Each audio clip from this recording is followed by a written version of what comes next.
بسم اللہ الرحمن الرحیم۔ امریکہ کے صدر ڈونلڈ ٹرمپ اب سے 36 گھنٹے بعد وائٹ ہاؤس میں سعودی عرب کے طاقتور ولی عہد اور وزیر اعظم شہزادہ محمد بن سلمان MBS کا 7 سال کے بعد ہونے والے سرکاری دورے پر استقبال کریں گے۔ اس اہم دورے کا آغاز صبح کے وقت ایک خوشگوار استقبالیہ تقریب کے ساتھ ہوگا۔ وائٹ ہاؤس کے ترجمان نے میڈیا کو بتایا ہے کہ صبح کی خوشگوار تقریب کے بعد شام میں باضابطہ عشائیہ بھی سعودی ولی عہد کے وائٹ ہاؤس کے دورے میں شامل ہے، جبکہ اوول آفس میں دونوں رہنماؤں کی ملاقات اور پھر وفود کے ہمراہ باضابطہ بات چیت بھی مصروفیات کا حصہ ہے۔ شہزادہ محمد بن سلمان کے دورے کے حوالے سے صدر ٹرمپ نے کہا ہے کہ یہ روایتی دورے اور اجلاس سے کہیں زیادہ ہے۔ درحقیقت ہم سعودی عرب اور ولی عہد شہزادے کو اعزاز دے رہے ہیں، اگرچہ اس دورے کو سرکاری دورے کے طور پر درجہ بند نہیں کیا جا سکتا، کیونکہ سعودی عرب کے فرمانروا محمد بن سلمان کے 99 سالہ والد شاہ سلمان ہیں۔ تاہم MBS بطور وزیر اعظم اور سربراہ حکومت کئی برسوں سے فرائض سر انجام دے رہے ہیں اور اندرون و بیرون ملک ذمہ داریاں نبھا رہے ہیں۔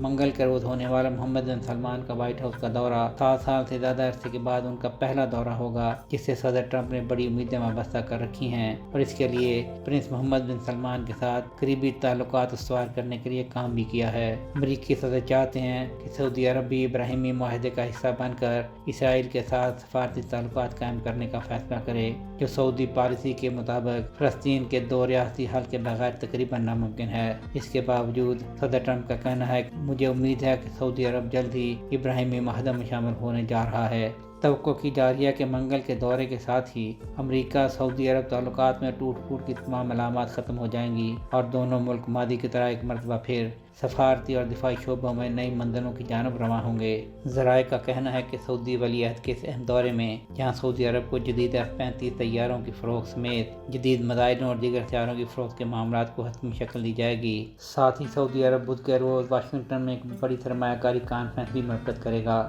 منگل کے اجلاسوں سے قبل تیاری کے لیے سعودی وزیر دفاع اور ولی عہد کے چھوٹے بھائی خالد بن سلمان ایک ہفتہ پہلے سے واشنگٹن میں موجود ہیں، جہاں امریکی اور سعودی عہدیدار دفاع اور سیکورٹی کے تعاون سے متعلق معاہدوں کو حتمی شکل دینے کے لیے کام کر رہے ہیں۔ وزیر دفاع خالد بن سلمان نے اس دوران اپنے امریکی ہم منصب ہیکسیتھ اور وزیر خارجہ روبیو سے بھی اہم ملاقاتیں کی ہیں۔ ایک اعلیٰ امریکی عہدیدار نے میڈیا کو بتایا ہے کہ اگرچہ سعودی ولی عہد اور ٹرمپ کے منگل کو دفاعی تعاون کے معاہدے پر دستخط کرنے کی توقع کی جا رہی ہے، تاہم یہ دونوں ملکوں کے مابین ابتدائی مراحل میں زیر بحث معاہدے سے کم ہے، کیونکہ ایک باضابطہ معاہدے کے لیے امریکی کانگریس کی منظوری کی ضرورت ہوتی ہے۔ پھر سعودی عرب نے یہ بھی کہا ہے کہ اسرائیل کے ساتھ تعلقات کو معمول پر لانے کی ایک ہی شرط ہے اور وہ آزاد فلسطینی ریاست کے قیام کے لیے ایک قابل اعتبار اور ناقابل واپسی راستہ ہے۔ تاہم امریکی عہدیدار منگل کے اجلاس کے دوران اس مسئلے پر بھی پیش رفت کے بارے میں پر امید ہیں۔ سہیل شہریار، پاک ترک نیوز۔